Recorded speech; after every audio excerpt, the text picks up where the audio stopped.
welcome to what I think is a very special edition of the MIT Center for Transportation and Logistics podcast, because today we are talking to a panel of working American truck drivers about their lives over the road. I'm very excited to meet in person Desiree Wood, known to many people as Trucker Desiree. I've followed Trucker Desiree on social media for a long time to learn from one step removed on what driving life is like. Desiree has 15 years in the industry where she not only carries loads, but she also is a real vocal advocate for positive change in the industry through an organization that she created and leads called Real Women in Trucking. Desiree, thank you so much for joining us. Thank you for inviting me. And I've been in the industry a little bit less. I think it's 13 years now. And I really appreciate you guys inviting me. Oh, thank you. We are honored to have you. So oftentimes when we think about truck drivers, we think about the term knights of the roads, the heroes who are out there on America's transportation network, carrying the loads, but also keeping us all safe. And we're joined by a real knight of the road today, Mr. Mark Cavanagh, who has won multiple awards, but the one that I'm referencing there is a Goodyear Highway Hero Award in 2016 for helping to rescue a fellow driver in an accident. Mark, thank you so much for what you do for the community, and thank you for joining us today. Oh, thank you. It's my pleasure. We're also joined by Paul Merhofer, known to many of his adoring fans as Long Haul Paul.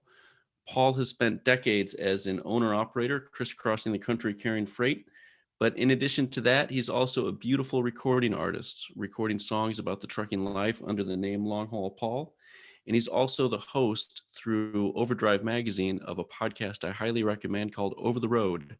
So thank you, Paul, very much for joining us. Thank you for inviting me. Hello, Desiree. Hello, Mark.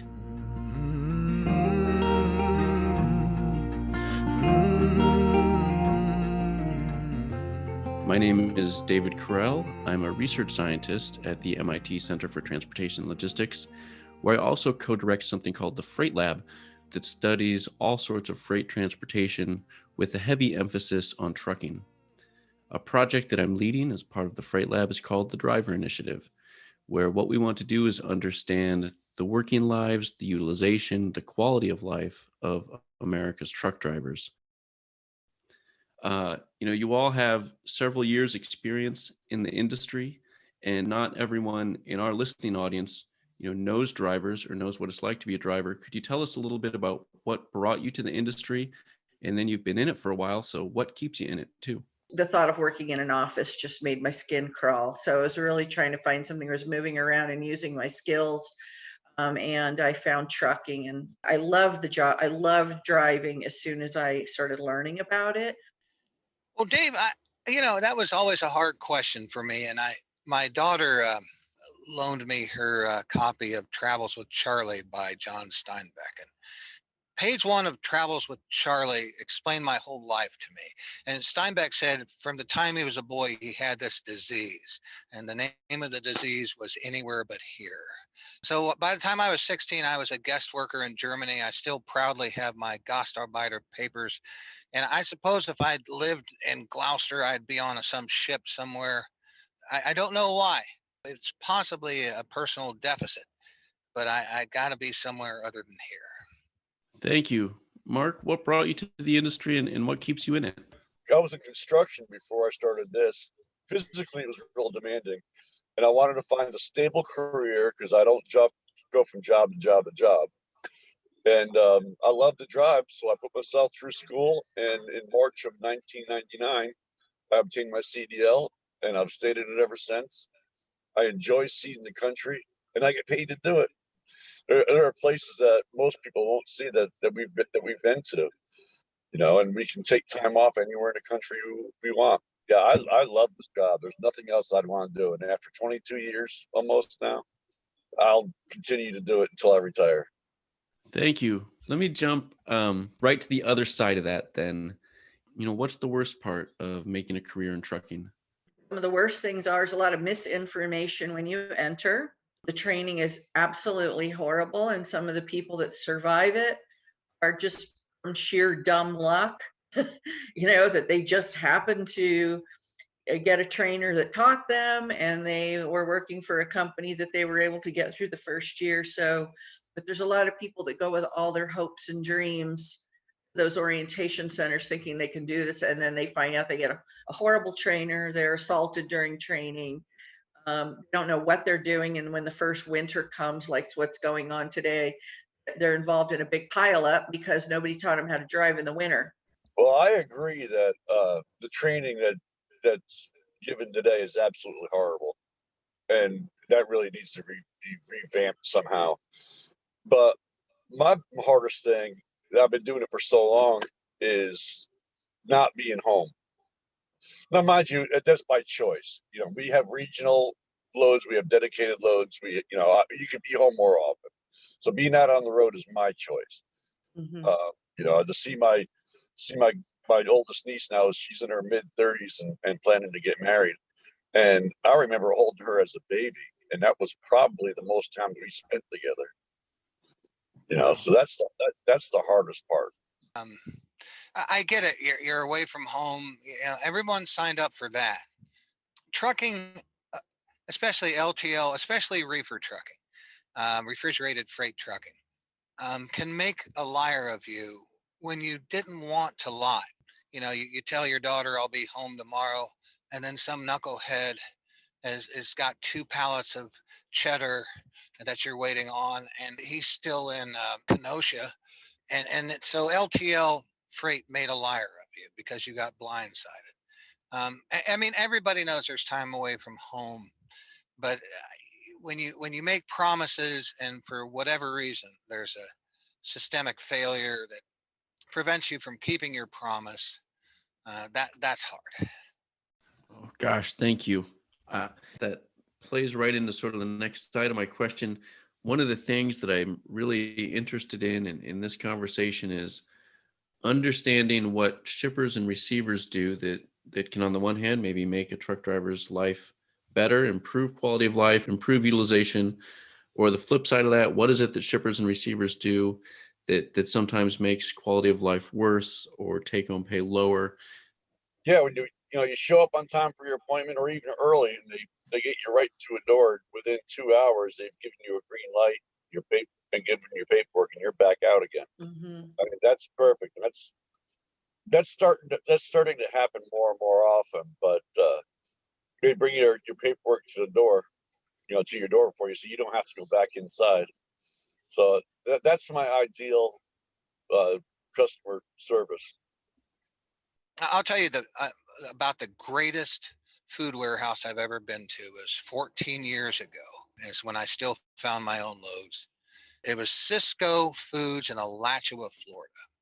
And whoever designed and implemented that warehouse was to food warehouses and trucking what Temple Grandin is to cows and slaughterhouses. They designed the most perfect food warehouse. You got there, you checked in with the guard. He said, at 3:00 in the morning, I'm going to call you and we'll assign you at the door.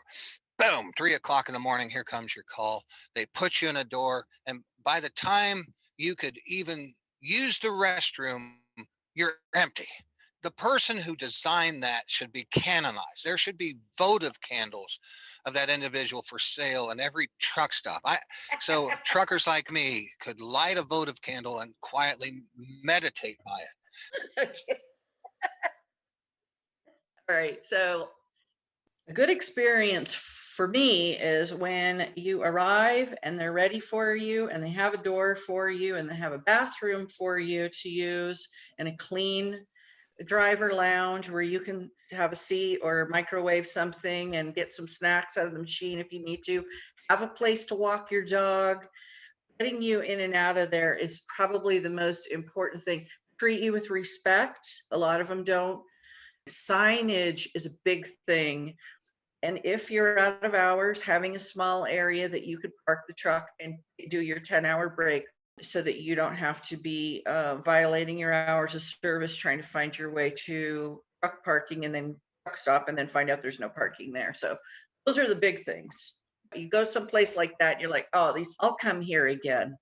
So I think it's so valuable what you said, treating the driver with respect. What's an example of doing that? Well, when you come in, sometimes they're just the way they talk to you is just like you are dirt. You'll see signs in there, no bathrooms for drivers. This lounge is for our workers, no drivers allowed. I mean, the first thing you have to do after you've been driving for a long time is use the restroom, but you got to sign in on the board. Another thing that they do is they want you to give them your CDL. Everywhere you go, you're giving people that you don't even know the most valuable thing that you have, your license to do your job that has all your identify. You have to write it on some clipboard and leave it there. They've got pages and pages of people's personal identification. And you've got somebody that's like, we'll call you when we have a door, and 3 hours later, you're sitting there and you're like, am I going to get a door? We said we'd call you. Back to your truck, back to your truck. So just the very way they talk to you, it's very degrading at a lot of these places. And I recently, in 1 week, had 2 places I went that kept me 10 hours. I have unloaded freight. I have loaded freight. I've loaded these trailers. I know how long it takes. It doesn't take 10 hours. So when I'm having to sit in my truck now, I got to go out on the road and drive like that in the middle of the night. And I'm tired and I'm stressed. I haven't been able to eat anything except for peanut butter that I've got in the truck. So there's so many things that could be improved to bring the stress level down off the drivers. And when you're an owner operator, you have the luxury of saying, well, I'll never go there again and write a bad review on Google and tell other drivers that are considering going and picking a load up from. But when you're a company driver, you're at the mercy of the dispatcher. You don't know where you're going until, give you the address, and then you don't have time to say yay, nay. You don't have a choice a lot of times. So as she was saying, the attitude that you're given, I mean, it can be horrible. If they say anything to you at all, you don't even get a hello, or they'll just, take your paperwork and then tell you your door, and, we'll call you. And you could be there for 6, 8, 10 hours. I was at one customer for as many as 18 hours. Yeah. And I got paid for the detention time, but that is stressful on a driver. But they should at least have a bathroom for the drivers. I mean, that should be fundamentally right. Women's and men's bathroom. We're there for hours on end, but they expect us to use a bottle in the truck or a bucket or a porta john that hasn't been cleaned in 2 weeks. And some of the places you go to are really disgusting. yeah. And they really should be cleaned up, and the health department should be notified. That's a great point. How often, in your experience, Mark, how often do you go to a place that does it right, and how often do you end up going to a place that has some of those horror stories to it? I would say maybe 60% of the time, they're getting it right, because it's gotten a lot better over the years, a lot better. But the rest of the time, you just have a horrible experience all the way around. I think it depends on the freight too. Dry freight is a little different than food. Food is the worst. Yeah, yes, it is. It is. Really? And then you get to a customer to get loaded, they want you to have a clean trailer, so you sweep out your trailer. You go to the receiver, they unload your trailer and it's trashed. All the wood pallet pieces will be all over the floor. Boxes that they hit will be on the floor. So now you have to sweep the trailer out because they're not going to do it. But you can't do it on their facility because they don't want the trash in the parking lot. So now you have to go and find some place to clean out your trailer. I want to make sure that we sort of bookmark that shippers and receivers contribute positively or negatively to the driver's quality of life through the respect that they pay drivers at their appointments. What about, your take-home pay and your utilization? How do good shippers and bad shippers negatively or positively affect how much driving you get done, and then, how much you get paid? So that's a big thing, is the wage drivers are paid cents by the mile, which really conceals how many hours they work for free. There's only so many miles you can drive a week legally. But there's a lot of other hours you can work for free that don't have nothing to do with your logbook. So you have 70 hours you can drive on your logbook, but a lot of drivers are working up to 100 hours a week because of this detention time. And like Mark just said, cleaning out your trailer. So you just got a load of something and you got to go somewhere else. You can't just sweep it out. You got to go wash it out. So you go get in the line to wash it out at the truck wash, and the line is down the block, but you can't get your other load until you clean out that trailer. This is all unpaid work time. This 20, 30 hours a week of unpaid work time. Probably a challenge to do. What would you want a shipper or receiver listening to this to know about the working conditions of the drivers carrying their loads? They all around need to change their attitude towards the drivers. We're not just hauling their freight. We're also providing for the country. We are essential to this country, and they need to understand that and treat us with a lot more respect than what we're getting. Mm-hmm. That's the bottom line. But I think that you could impanel drivers who would be happy to tell you what would improve your facility from from the standpoint of an outsider coming in. Because I think what I wish shippers and receivers would consider is consider everybody, just pretend that everybody coming in there is from Mars and needs it broken down. Mm-hmm. I attend a lot of truck parking meetings on a federal level and on a state level. And, when we were doing the first driver surveys, one of the questions to the drivers was, will you name the shippers and receivers that are making your life the most difficult? A lot of drivers were afraid to name the shippers and receivers because of retaliation. So what happens is, say the upper management learns, okay, these drivers are being detained here. I'm getting pushback from my executive level. So you guys down in the warehouse that are doing these loads in the middle of the night, you have to do better because you're making me look bad. So then I've been in a situation where they made me sign in a time that I wasn't there. And if I didn't do it, I wasn't going to get the load. So you get into some situations once you're in the warehouse that, whatever the senior level executive's saying, that's not what's happening up on your loading dock. Okay. That's not what's happening. Okay. You need to go, put on a t-shirt and go down to your warehouse and see how it really works, dude, because this is not working right. There's people that would, can get this done in an efficient way. And they're not the ones operating your facility. The audience that we typically have doesn't have that kind of on the ground level insight. So that is going to be very valuable. Thank you. That's what I'm here for.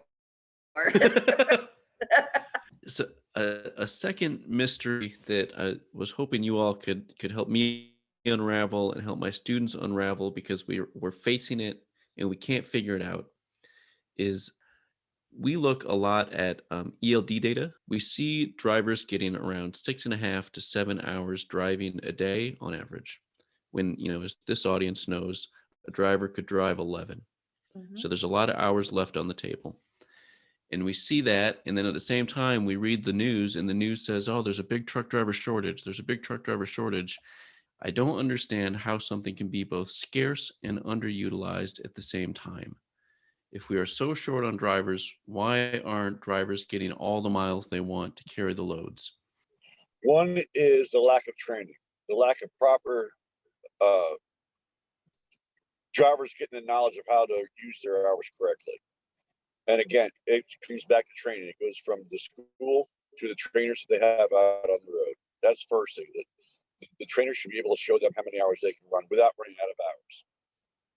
And you can run 8 hours a day and never run out of hours. So at the end of your 70 hours, you don't have to take a 34-hour break to regain your 70 hours because you can pick up hours after midnight. Okay, so you don't have to run out of hours. However, a lot of drivers today, and it's gone on for years, are lazy. They don't want to drive very far. So if they're not running, they're not making money. It's not the ELDs. You know, all of us have run logbook, paper logbooks before. We've run ELDs now. And the ELDs actually saves you more time than the paper logbooks did. Okay. So laziness and lack of planning. You can plan your trips to where you're not stranded somewhere. In 22 years, I have never parked on a ramp. Okay. On an off ramp, on an on ramp, on the ramps to rest areas. I've always planned my trips to where I know where I can find a place to park safely where there's a bathroom. You know, it's lack of training, laziness, and lack of planning. And how hard, but before we go to Desiree, just to follow up there. So thinking about, like a young buck coming out of a driver training school, they've learned about the vehicle. Have they learned nothing about how to plan around the hours of service, and how hard of a skill is that to learn? Given the time and their willingness to listen, in an hour, I could give them pretty good ideas to what needs to get done. But it does take several days to be able to on-job training, see what's going on, see how things are working, and see how you can run your hours better. What I find is new drivers they go where their company has fuel. That's all they know. The first year you're trying to learn your way around this country where you can park. You may go to a town one time and you may not go there till next year. So you don't really get familiar with the country until after the first year. You might start recognizing places. So when you have a new driver and all they know is go to pilot, go to TA, and then they're not getting done until the evening, the place fills up, there's no place to park. A lot of them don't have the knowledge to go, well, if you go one more exit, there's an old mom and pop truck stop there that has a huge parking lot, probably a better restaurant. These are things that they're not taught. They don't have a comfort zone for that. There are, when you get around these major megalopolises in the United States, it's just not conducive to put truck stops in. And so you have this, what I call these like logistical moats. I run that I-75 corridor all the time. And, the furthest point, if you're coming out of Indiana, Ohio, Michigan with a load, the furthest point where you can reasonably expect to find a parking space is probably Adairsville or Dalton, Georgia. You can plow into Atlanta and run out of hours, or hope to make Jackson, where there's probably not going to be any parking. So you have these. I wanted to start a thing. It's like, what if we could start this thing and call it parking deserts and just get that into the national lexicon? And I hate this, guys, but I have got to take this call. It's from work. I'll be right back. No problem. So let me pick up where Paul was saying it's the case on a lot of interstates. I'm going to look at my hours and go, I am not going to be able to make it through Houston. The traffic is unpredictable.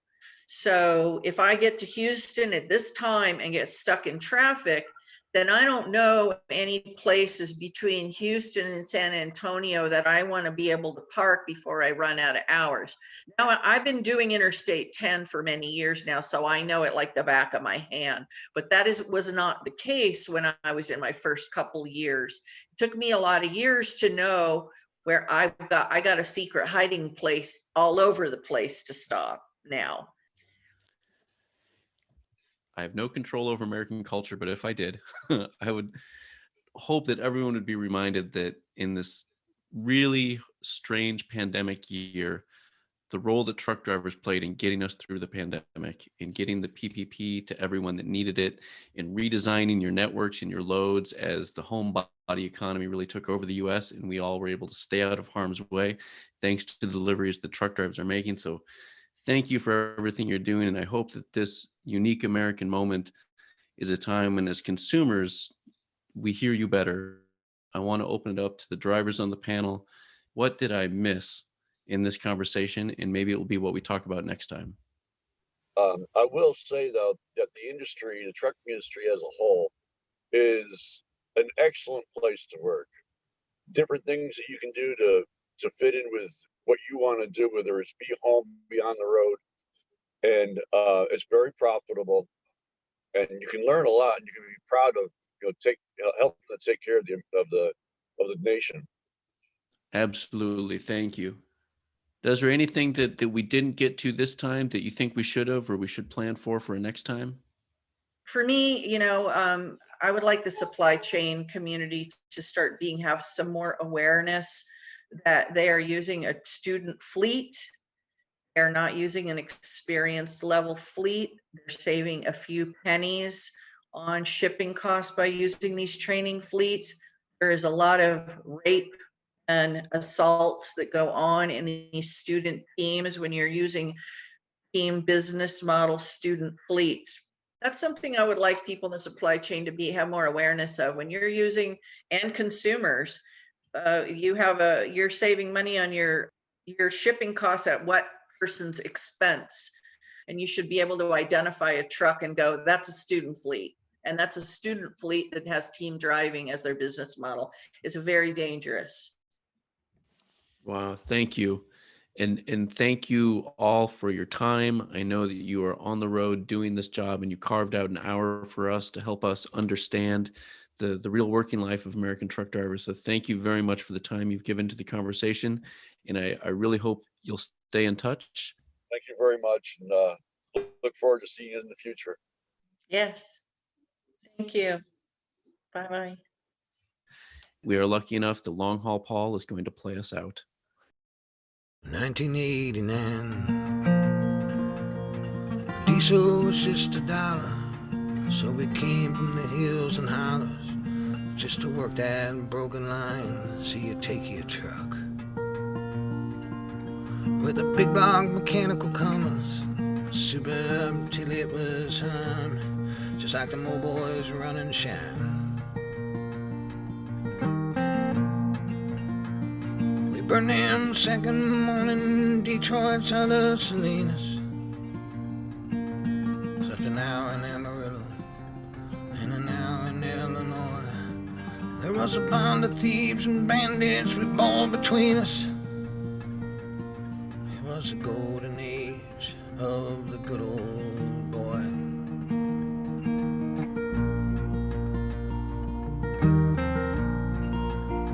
Then it was 97. I was a hardcore true believer. There was a good girl, but I had to leave her for the Church of the Western Star, but I paid my tithes to the polishers of chrome, and I called the road my home. I just knew I was going far. We burned them next day, Belgrade to Cincinnati. About an hour just past the Ringo scales, but late at night I could hear my mama and my daddy. Oh, stay in college, Paul, while that turbo wailed.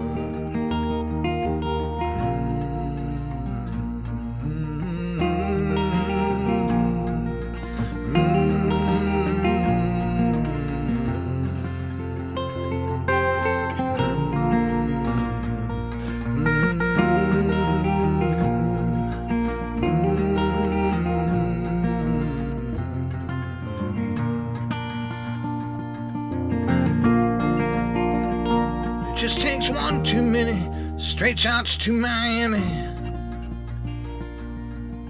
One too few nights in my own bed. They had to carry me back home to India. 7 broken bones left these scars upon my head.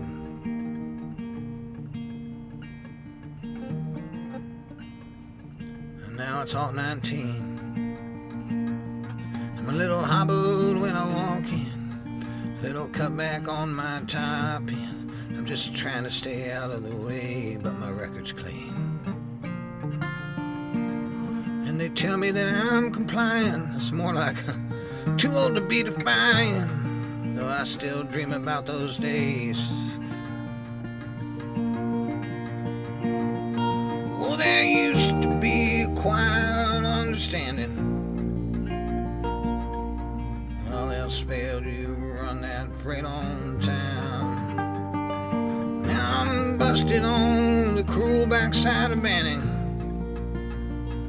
with some triple-digit large car in my mind.